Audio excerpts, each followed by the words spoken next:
பேனர்லாம் எடுத்துட்டு வந்து எனக்கு வந்து கிரிக்கெட் ஃபேவரட்னு காமிச்சிக்கிட்டு இருக்காங்க. Enjoying your climate. You're going to exercise line.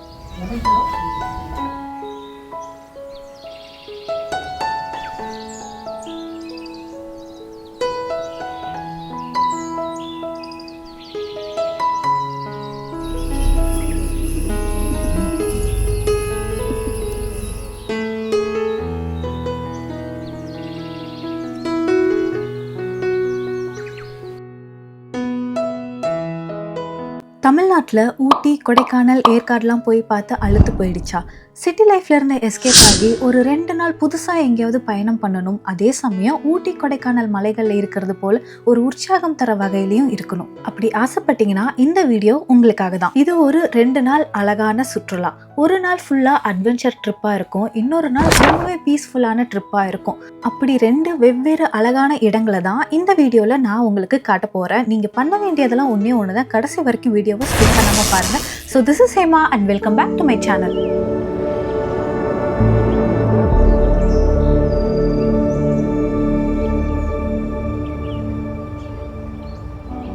First இது என்ன இடம், எங்கே இருக்குன்னு சொல்லிடுறேன். நம்ம கர்நாடகா சாம்ராஜ் நகர் மாவட்டத்தில் இருக்கிற பிஆர் ஹில்ஸ் அண்ட் தாந்த்லிங் டிபேட்டன் செட்டில்மெண்ட் தான். இந்த 2 இடமும் நம்ம தமிழ்நாட்டு பார்டரில் தான் இருக்குது. ஈரோடு மாவட்டத்தில் இருந்து ஒரு 2 மணி நேரம் தொலைவில் தான் இது இருக்குது. சத்தியமங்கலம்லேருந்து ஆரம்பிக்கிற நம்மளோட பயணம் திம்பம் மலை ஏறி ஹாசனூர் வழியாக தமிழ்நாட்டு பார்டரை கிராஸ் பண்ணுவோம். அங்கே இருந்து நேராக பிஆர் ஹில்ஸ்க்கு போவோம். பிஆர் ஹில்ஸில் அட்வென்ச்சர் ஆக்டிவிட்டிலாம் டே 1ல் பண்ணிட்டு 1 நைட் அங்கே ஸ்டே பண்ணிட்டு அடுத்த நாள் பிஆர் ஹில்ஸை செக் அவுட் பண்ணிட்டு நேராக கொல்லேகலுக்கு போவோம். கொல்லேகலில் வந்து பாராச்சுக்கி வாட்டர் ஃபால்ஸை பார்த்துட்டு டைரக்டாக தாந்த்லிங் டிபேட்டன் செட்டில்மெண்ட்டுக்கு ரூட்டை போட்டு அங்கே போவோம். அங்கே திபேத்தியர் மக்களை சந்திப்போம். அந்த திபேத்தியர் மக்களோட ஆத்தென்டிக் ஃபுட்டை வந்து டேஸ்ட் பண்ணி பார்ப்போம். அங்கே இருக்கிற மோனாஸ்ட்ரியஸ் எல்லாம் சுற்றி பார்ப்போம். அதுக்கப்புறம் நேரா கெர்மாலம் வழியா திரும்ப சத்தியமங்கலமே வந்து சேர்ந்துருவோம். இது ரொம்பவே ஒரு அழகான ரவுண்ட் ட்ரிப் தான். ஸோ நீங்கள் எங்கே இருந்தாலும் எந்த ஊரில் இருந்தாலும் விடிய காலையில் 6 மணிக்கு சத்தியமங்கலம்க்கு வந்துடுங்க. வந்ததும் பண்ணாரி அம்மனை போய் தரிசனம் பண்ணிட்டு உங்களோட இந்த அழகான பயணத்தை ஆரம்பிங்க. ஃபஸ்ட்டு இங்கே இருக்கிற சத்தியமங்கலம் செக் போஸ்ட்டை தான் கிராஸ் பண்ணுவீங்க. காலையில் 6 மணிலேருந்து நைட்டு 9 மணி வரைக்கும் வாகனங்களை இங்கே அனுமதிப்பாங்க. நீங்கள் ஓரளவுக்கு ஒரு 6-6:30 மணிக்கு வந்தால் தான் நான் சொல்கிற இந்த இடங்கள்லாம் கவர் பண்ணி ஈஸியாக ட்ராவல் பண்ணுறதுக்கு நல்லாயிருக்கும். இந்த செக் போஸ்ட்டில் உங்களுக்கு என்ட்ரி ஃப்ரீ தான், எந்த பேமெண்ட்டும் பண்ண தேவையில்லை. நீங்கள் இந்த காட்டுக்குள்ளே பயணம் பண்ணி போகிற அனுபவமே ரொம்பவே அழகாக இருக்கும். அமைதியான காட்டோட சத்தத்தை மட்டும்தான் கேட்டுட்டு போவீங்க. இது ரிசர்வ்டு ஃபாரஸ்ட்டுங்கிறதுனால இங்கே உங்களோட வெஹிக்கல்ல ஸ்லோவாக தான் ஓட்டிட்டு போகணும். வண்டியில் பாட்டை போட்டுட்டு சத்தம் பண்ணிட்டு கத்திட்டு அந்த மாதிரிலாம் போகாதீங்க. ரொம்ப சைலண்டா ஜன்னல் கதவை திறந்து விட்டுட்டு நல்லா இந்த இயற்கையான காத்தை அனுபவிச்சுட்டு ரசிச்சு பார்த்துக்கிட்டே போங்க. ஏன்னா இங்க வனவிலங்குகளோட நடமாட்டம் அதிகமா இருக்கிறதுனால முடிஞ்ச வரைக்கும் ஸ்லோவா ஓட்டிட்டு போங்க. வேகமா போய் என்ன பண்ண போறீங்க? நீங்க விடிய காலையில போகும்போது இந்த மாதிரி லோடு ஏத்திட்டு வர லாரிகள்லாம் நிறையவே பார்ப்பீங்க. அதனாலதான் பாத்தீங்கன்னா இந்த திம்பம் மலை ஏற்றம் ரொம்ப ஆபத்தானதுன்னு சொல்றாங்க. ஏன்னா இதுதான் ஸ்டேட் விட்டு ஸ்டேட் லோடு ஏத்திட்டு போற லாரிகளுக்கு மெயின் பிரதான சாலையா இருக்கிறதுனால இங்க அதிகமான லாரிகள் காலை நேரத்துல வரும். அப்படிங்கறதுனால ரொம்ப கவனம் செலுத்தி தான் நம்ம வண்டியை ஓட்டிட்டு போகணும்.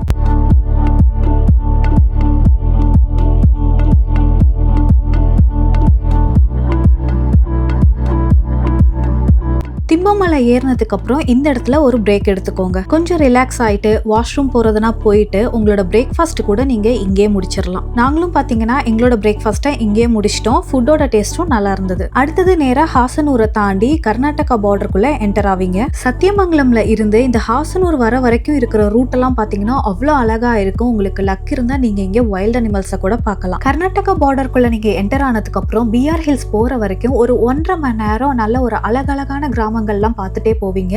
கிராமங்கள் மட்டும் இல்ல, போற வழியில நிறைய ரிவர்லாம் பார்த்துட்டு போவீங்க.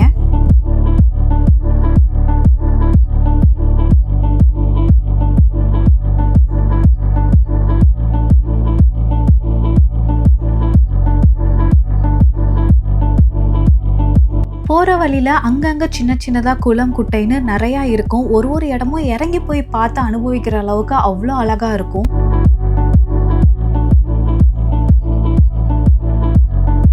அடுத்தது பிஆர் ஹில்ஸ் செக் போஸ்ட்டை கிராஸ் பண்ணுவீங்க. இது வந்து ஃபாரஸ்ட் செக் போஸ்ட். இங்கே வந்து உங்களுக்கு பே பண்ணுற மாதிரி இருக்கும். மேபி ஒரு 20 ரூபி இருக்கலாம். இங்கேயும் உங்களுக்கு டைமிங் இருக்குது. மார்னிங் 6 AM ஈவினிங் 6 PM வரைக்கும். அதுக்கு வரைக்கும் தான் வாகனங்களை உள்ள அனுமதிப்பாங்க. So welcome to BRT tiger reserve forest. Sathyamangalam மாதிரியே பிஆர் ஹில்ஸும் டைகர் ரிசர்வ்டு ஃபாரஸ்ட்.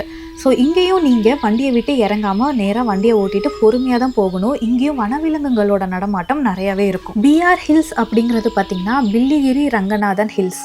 இங்கே இருக்கக்கூடிய ஒரு உயரமான மலையில் பெருமாள் கோயில் ஒன்று இருக்குது. அந்த கோயிலை தான் பில்லிகிரி ரங்கநாதர் கோயில்னு சொல்லுவாங்க.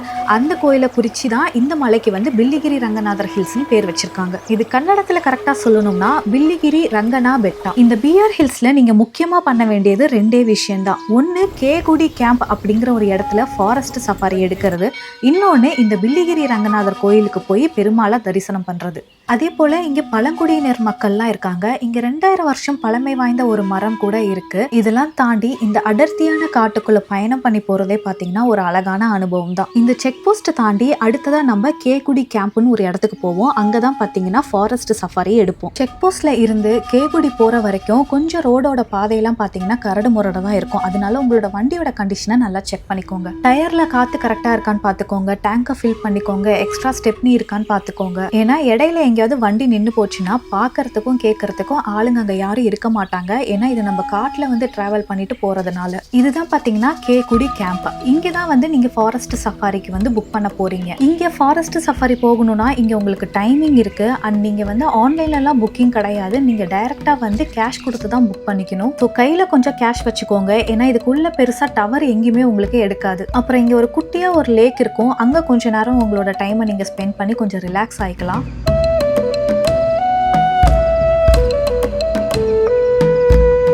ஸோ இதுதான் டிக்கெட் கவுண்டர். இங்கே தான் நீங்கள் வந்து ஃபாரஸ்ட் சஃபாரிக்கு வந்து டிக்கெட் எடுக்கணும். அதுவும் இந்த மாதிரி ஒரு ஓப்பன் ஜீப்பில் தான் பார்த்தீங்கன்னா நம்ம சஃபாரி பண்ணியே போகிறோம். ரொம்பவே ஒரு எக்ஸைட்மெண்ட்டோட தான் இருந்தது எங்களுக்கு இதை பார்க்குறப்ப. ஸோ இதோட என்ட்ரி டிக்கெட் பார்த்தீங்கன்னா பர் ஹெட் வந்து 450 சார்ஜ் பண்ணுறாங்க. இந்தியனாக இருந்தாலும் ஃபாரினராக இருந்தாலும் யாராக இருந்தாலும் சரி. ஈகோ டெவலப்மெண்ட் கமிட்டின்னு சொல்லிட்டு ஒரு 150 ரூபி சார்ஜ் பண்ணுவாங்க. இது வந்து பர் ஹெட் காஸ்ட் இல்லை. நீங்கள் ஒரு 10 பேர் போகிறீங்கன்னா 10 பேருக்கு சேர்ந்து ஒரு 150 பே பண்ணால் போதும். அதே மாதிரி கரெக்டாக டைமிங் பார்த்துக்கோங்க. காலையில் 6 மணிலேருந்து காலையில் 8 மணி வரைக்கும் ஃபர்ஸ்ட் சஃபாரி. அதுக்கப்புறம் மதியம் 3 மணிலேருந்து 5 மணி வரைக்கும் 2வது சஃபாரி. ஸோ இந்த ஒரு சஃபாரியோட ட்ரிப்பு பார்த்தீங்கன்னா ஒரு 45 நிமிஷம் நம்மளை வந்து காட்டுக்குள்ளே கூட்டிகிட்டு போய் கொண்டு வந்து விடுவாங்க.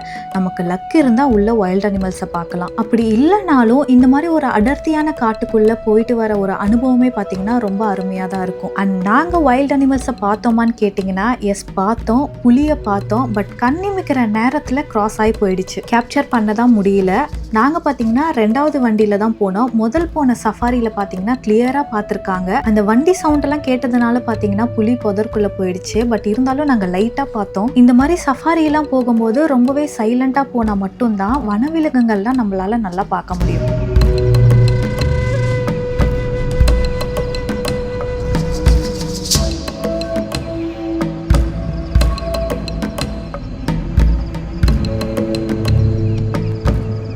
சஃபாரியில் தான் பார்த்தீங்கன்னா புலியை வீடியோ எடுக்க முடியல. பார்க்க முடிஞ்சது, ஆனால் வீடியோ எடுக்க முடியல. ஆனால் நாங்கள் சஃபாரியை விட்டு ரூமை செக்இன் பண்ணி போகிற வழியில் எங்களுக்கு ஒரு பெரிய சர்ப்ரைஸே காத்துட்டு இருந்தது. அதை நீங்களே பாருங்கள்.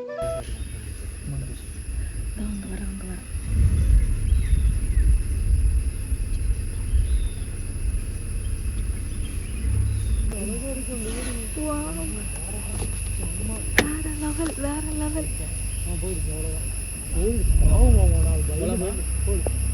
இரு உட்காந்துக்கிறேன்.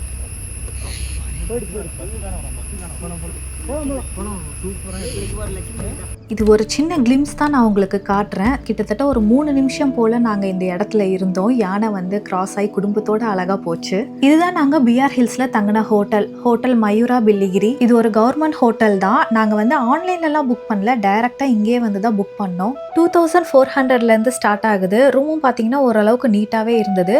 இங்கே வந்து உங்களுக்கு ஆப்ஷன்ஸ் ரொம்ப கம்மி தான். இது ஒரு கவர்மெண்ட் ஸ்டே. இது இல்லாமல் இன்னும் கொஞ்சம் ஸ்டே வெளியில் வந்து ப்ரைவேட் ப்ரைவேட் ஸ்டேஸ்லாம் இருக்குது.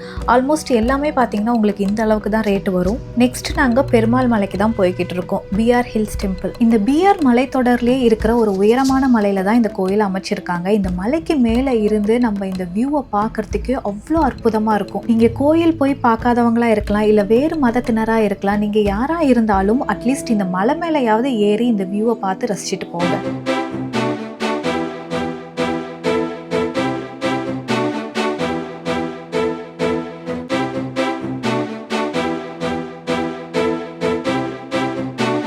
இந்த கோயில் கிட்ட பெரிய கார் பார்க்கிங் இருக்கு. நாங்கள் வந்திருந்த நேரம் கிளைமேட் கூட பார்த்தீங்கன்னா அவ்வளோ அட்டகாசமாக இருந்தது. அவ்வளோ காற்று, அவ்வளோ ஃபாகு, மிஸ்ட்டுன்னு ரொம்ப சூப்பராக எக்ஸ்பீரியன்ஸ் பண்ணோம். கொஞ்சம் படிக்கட்டு மேலே ஏறி போன பெருமாள் கோயில். நாங்கள் கரெக்டாக போயிருந்த நேரம் பார்த்தீங்கன்னா அங்கே பெருமாளுக்கு பூஜை பண்ணிட்டு இருந்தாங்க. ஸோ அந்த பூஜையில் போய் பெருமாளையும் தரிசனம் பண்ணிட்டு வந்துட்டோம்.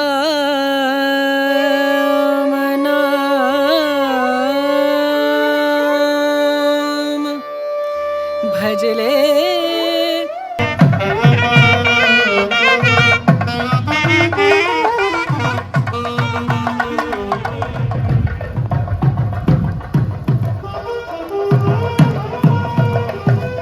எந்த அளவுக்கு மிஸ்டாக இருக்குன்னு மட்டும் பாருங்களேன்.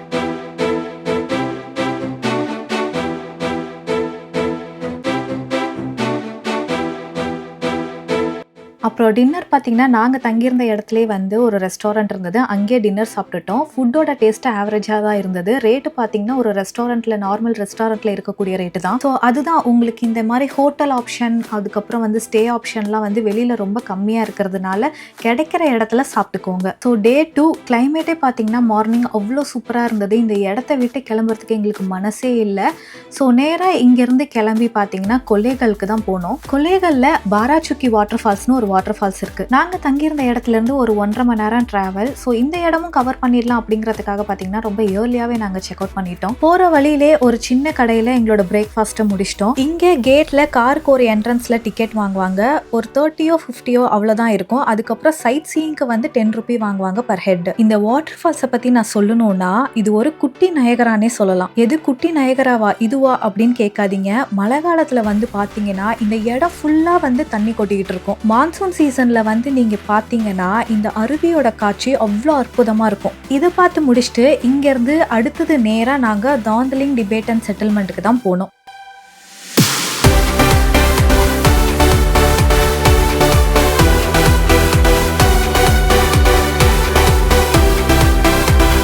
இந்த பாராச்சுக்கி வாட்டர் ஃபால்ஸ்ல இருந்து ஒரு 1.5 மணி நேரம் டிராவல் பண்ணி நம்ம போகணும். கொஞ்சம் ரோடு மெயின் ஏரியால நல்லா இருக்கும். அதுக்கப்புறம் கொஞ்சம் உள்ளார போக ஆரம்பிச்சிங்கன்னா ரோடு நிலைமை ரொம்ப மோசமா இருக்கும். அதனால உங்களுக்கு 2 மணி நேரத்துக்கு மேல கூட ஆகலாம். இதெல்லாம் கிராஸ் பண்ணி வந்தீங்கன்னா இந்த ஆர்ச் உங்களை ரொம்பவே அழகா வரவேற்கும். இந்த இடம் பாத்தீங்கன்னா திபேத்திய மக்களுக்காகவே ஒதுக்கப்பட்ட ஒரு இடம். இங்க திபேத்தியர் மக்கள் மட்டும்தான் வாழ்ந்துகிட்டு இருக்காங்க. திபேத்தியன் ஃபுட்டை மட்டும்தான் உங்களால டேஸ்ட் பண்ணியும் பார்க்க முடியும். இங்க முக்கியமா ஒரு 5 மோனாஸ்ட்ரிஸ் இருக்கு. அதாவது 5 புத்தர் கோயில்கள் இருக்கு. அதுல ஒரு 3 புத்தர் கோயில்களை நாங்க போய் பார்த்தோம். அப்புறம் அங்க ஒரு குட்டி பையன் கூட ஒரு அழகான கன்வர்சேஷன்லாம் இருந்தது எங்களுக்கு. அவன் படிக்கிற நோட் புக்ஸ், கிரிக்கெட் பேட், அவன் வளர்க்குற நாய்க்குட்டி, அவன் வளர்க்குற செடி, இது எல்லாத்தையுமே ஓடி வந்து எங்களுக்கு எடுத்து அழகா காமிச்சிக்கிட்டு இருந்தான்.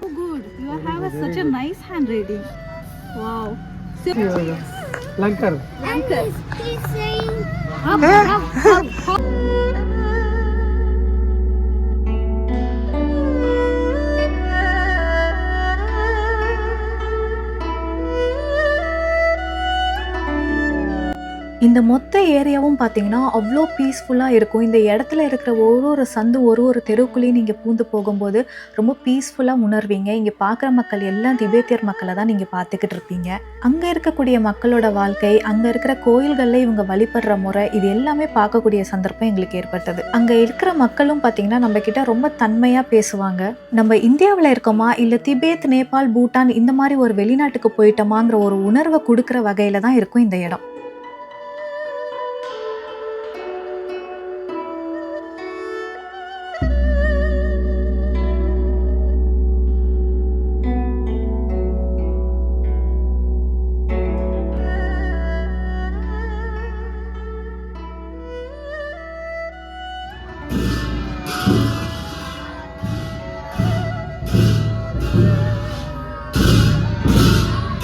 ஸோ இந்த திபேத்தியர் மக்களை பார்த்தது, இங்கே இருக்கிற மொனாஸ்ட்ரிஸ்க்கு போனது மட்டும் இல்லாமல் இந்த திபேத்தன் ஃபுட்டையும் பார்த்தீங்கன்னா நாங்கள் டேஸ்ட் பண்ணி பார்த்தோம். அப்புறம் இங்கே உங்களுக்கு இந்த திபேத்தன் ஃபுட் மட்டும்தான் கிடைக்கும். நம்ம ஊர் சாப்பாடு மாதிரிலாம் இங்கே எதுவும் கிடைக்காது. ஃபர்ஸ்ட் வந்து ஒரு வெஜ் ஃப்ரைட் ரைஸ் வந்து ஆர்டர் பண்ணோம். நிறைய கிறிஸ்பி ஃப்ரை, பார்பிக்யூ சிக்கன் ஷபாலே. ஒருவேளை உங்களுக்கு இங்கே தங்கணும்னு நீங்கள் ஆசைப்பட்டா கூட இங்கேயும் ஸ்டேலாம் இருக்குது, இங்கேயும் கூட நீங்கள் தங்கலாம். எங்களோட இந்த 2 நாள் ட்ரிப்பில் பிஆர் ஹில்ஸும் சரி, இந்த தாந்தலிங் டிபேட்டன் செட்டில்மெண்ட்டும் சரி, கிளைமேட்டும் ரொம்ப சூப்பராக இருந்ததுங்க. பயங்கர காற்று அடிச்சுக்கிட்டே இருந்தது. லைட்டான மலை தூறல் தான் இருந்தது, பெருசாக மழையெல்லாம் எதுவும் இல்லை. நல்ல வேலை. அப்படி இருந்திருந்தா பெருசாக நம்மளால சுற்றி பார்த்துருக்கவே முடிஞ்சிருக்காது. ஸோ உண்மையிலேயே ஒரு ஊட்டி, கொடைக்கானல், ஏற்காடு போய் ஒரு விதமான அனுபவத்தை நம்ம அனுபவிச்சிருந்தோம்னா, இந்த பிஆர் ஹில்ஸ், இந்த திபேத்தன் பார்த்தீங்கன்னா ஒரு வேறு விதமான ஒரு அனுபவத்தை தான் நமக்கு கொடுத்திருந்தது. அதே சில்லுன்னு ஒரு கிளைமேட்டு, அதே மாதிரியான ஒரு அட்வென்ச்சர் ட்ரிப்பு, வைல்ட் அனிமல்ஸை பார்க்கறது, பீஸ்ஃபுல்லாக வந்து ரோட்ல டிரைவ் பண்ணி போறதுன்னு ரொம்பவே ஒரு சூப்பராக இருந்தது. ஸோ இதுக்கப்புறம் நாங்கள் பார்த்தீங்கன்னா கெர்மாலம் வழியாக வந்து திம்பமலை இறங்கி சத்தியமங்கலம் வந்து நாங்கள் வீட்டுக்கு போயிட்டோம். இது ரொம்பவே ஒரு அழகான பயணம் தான். இந்த 2 நாள் பயணத்தை ஒரு அழகா 2 வரியில சொல்லணும்னா, பிஆர் மலை உற்சாகத்தின் உச்சம், திபேத்தியன் குடியிருப்பு அமைதியின் ஆழம். இப்படி இந்த 2 நாள்ல இந்த 2 இடங்களும் வெவ்வேறு அனுபவங்களை ரொம்ப அழகாவே கொடுத்தது. ஸோ இந்த பயணம் உங்க வாழ்க்கையில ரொம்பவே ஒரு மறக்க முடியாத பயணமா தான் இருக்கும். திரும்ப வீட்டுக்கு போகும்போது ரொம்பவே ஒரு அழகான மெமரிஸோட தான் நீங்க போவீங்க. இதை நீங்க தனித்தனியா ஒரு நாளும் போய் எக்ஸ்ப்ளோர் பண்ணிட்டு கூட வரலாம். பிஆர் ஹில்ஸும் பாத்தீங்கன்னா 1 டேல பார்த்துட்டு வந்துடலாம். இந்த டிபேட்டன் செட்டில்மெண்ட்டும் பாத்தீங்கன்னா 1 டேல பார்த்துட்டு வந்துடலாம். பட் 2 நாள் அப்படிங்கும்போது நம்ம அங்க இடத்துல ஸ்டே பண்ணி அடுத்த நாள் அந்த மாதிரி ஒரு காலை பொழுதுல நம்ம கண்முழிச்சு அந்த இயற்கை காற்றை சுவாசிச்சுட்டு ஒரு 2 நாள் அங்கே பயணம் பண்ணும்போது நமக்கு ஏற்படுற அனுபவமே ரொம்ப வித்தியாசமாக இருக்கும். இந்த ட்ரிப் நான் சொன்னபடியே தான் நீங்கள் ட்ராவல் பண்ணணும்னு இல்லை, நீங்கள் அப்படியே உல்டாவாக கூட போய்க்கலாம். ஃபஸ்ட்டு கெர்மாலம் வந்துட்டு அங்கேருந்து டிபேட்டன் செட்டில்மெண்ட் போயிட்டு டிபேட்டனில் ஸ்டே பண்ணிவிட்டு அப்புறம் அங்கேருந்து அடுத்த நாள் செக் அவுட் பண்ணிவிட்டு நீங்கள் பிஆர் ஹில்ஸ்க்கு போகலாம். பட் போகிறதுக்கு முன்னாடி பிஆர் ஹில்ஸோட ஃபாரஸ்ட் சஃபாரி டைமிங்ஸும் அங்கே செக் போஸ்ட்குள்ளே என்ட்ராகிற டைமிங்ஸும் செக் பண்ணிக்கோங்க. அது உங்களுக்கு வந்து கரெக்டாக வர மாதிரி இருந்ததுன்னா அதுக்கேற்ற மாதிரி பிளான் பண்ணிக்கோங்க. இல்லை நான் சொன்ன பிளான் படியே போயிட்டு வந்தீங்கன்னா சூப்பராக 2 நாளும் இந்த இடத்த வந்து கம்ப்ளீட்டாக என்ஜாய் பண்ணிட்டு வரலாம். அதே மாதிரி சத்தியமங்கலம் ரூட் இல்லாமல் உங்களுக்கு இன்னொரு ரூட்டுமே இருக்கு. சேலம், தர்மபுரி இந்த மாதிரி இடங்கள்ல இருந்து வந்தீங்கன்னா உங்களுக்கு இன்னொரு ஆப்ஷனுமே இருக்கு. மேட்டூர் வழியா மேல்மஹதீஸ்வரா மலை ஏறி வந்தீங்கன்னா அங்க மேல்மஹதீஸ்வரா கோயிலையும் பார்க்கக்கூடிய ஒரு சந்தர்ப்பம் உங்களுக்கு ஏற்படும். ஸோ நீங்க எந்த ஊர்ல இருந்து வரீங்களோ அங்கிருந்து டைரக்டா பிஆர் ஹில்ஸ் இல்லைன்னா தாந்தலிங் டிபேட்டன் இதுக்கு டைரக்டா ரூட்டை போட்டீங்கன்னா உங்களுக்கு ஷார்டஸ்ட் ரூட்டு காட்டும். அந்த வழியா கூட நீங்க வந்து இந்த வீடியோ இந்த 2 நாளுக்கான டிராவல் கைடு மட்டும்தான். இந்த பிஆர் ஹில்ஸ் அண்ட் டிபேட்டன் செட்டில்மெண்ட்டை பற்றி இன்னும் ஆழமாக பேசுறதுக்கும் தெரிஞ்சுக்கிறதுக்கும் நிறையவே இருக்குது. அதை நான் ஒரு கம்ப்ளீட் விலாகாக எடுத்திருக்கேன். நீங்களும் என்னோட சேர்ந்து விர்ச்சுவலாக கனெக்ட் ஆவீங்க. அடுத்தடுத்து உங்களுக்கு அந்த வீடியோஸ்லாம் வரும். இந்த தின்பம் மலைப்பாதை எந்த அளவுக்கு ஆபத்தாக இருந்தது, எப்படி எங்களோட பயணம் தின்பம் மலையில் இருந்தது, அதுக்கப்புறம் இந்த பிஆர் ஹில்ஸில் இந்த அட்வென்ச்சரான ஃபாரஸ்ட் சஃபாரி எப்படி இருந்தது, முக்கியமாக நாங்கள் குடும்பமாக பார்த்த அந்த யானைங்க எவ்வளோ அழகாக 2 குட்டியோட அந்த சாலையை கிராஸ் பண்ணிச்சுங்கிற அந்த கியூட் வீடியோஸ்லாம் உங்களுக்கு அப்கமிங்கில் வரும். அப்புறம் திபேத்தன் செட்டில்மெண்ட் மோனாஸ்ட்ரீஸ்லாம் எப்படி இருந்தது, அங்கே பேசின மக்கள் கிட்டலாம் நாங்கள் என்ன பேசணும் அப்படிங்கிறது எல்லாமே நீங்கள் அடுத்தடுத்த வீடியோவில் பார்ப்பீங்க. ஸோ இந்த வீடியோ உங்களுக்கு பிடிச்சிருக்கும்னு நினைக்கிறேன். பிடிச்சிருந்தா மறக்காமல் லைக் பண்ணுங்க. இந்த வீடியோ பற்றி என்ன நினைக்கிறீங்கிறத மறக்காமல் கமெண்ட் பண்ணுங்க. என்னோட வீடியோவை தொடர்ந்து பார்க்கறதுக்கு மறக்காமல் சப்ஸ்கிரைப் பண்ணிடுங்க. ஸோ நான் உங்களை நெக்ஸ்ட் வீடியோவில் சந்திக்கிறேன். Until then signing off Hema.